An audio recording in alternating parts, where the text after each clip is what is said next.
Hello everyone, welcome back to our channel KSV food and life style.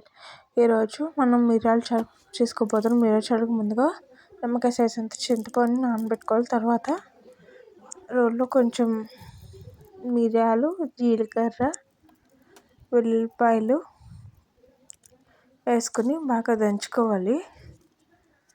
దంచుకున్న తర్వాత కచ్చాపచ్చా కింద దంచుకోవాలి, మరి మెత్తగా దంచుకోకూడదు. తర్వాత ఒక చిన్న సైజ్ టమాటాని తీసుకొని దాన్ని కూడా కొంచెం కచ్చాపచ్చాగా దంచుకొని పక్కన పెట్టుకోవాలి. తర్వాత ఒక బౌల్లో ఆయిల్ హీట్ చేసుకుని ఆవాలు, జీలకర్ర, ఎండుమిర్చి, పసుపు, అలాగే టమాటా ముక్కలు వేసుకొని కాసేపు మగ్గడం వల్ల మగ్గిన తర్వాత మనం ముందుగా కచ్చాపచ్చా దంచుకున్న పేస్ట్ వేసుకోవాలి. తర్వాత సాల్ట్ వేసుకోవాలి.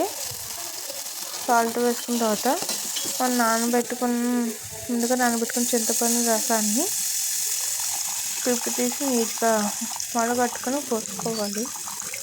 తర్వాత కొద్దిగా వాటర్ కూడా యాడ్ చేసుకుని దాంట్లో కొద్దిగా కరివేపాకు, రమ్మ కాడతోనే వేసుకోవాలి. అలాగే ఇప్పుడు కొత్తిమీర కూడా వేసుకుని ఒక 5 minutes మరగనివ్వాలి.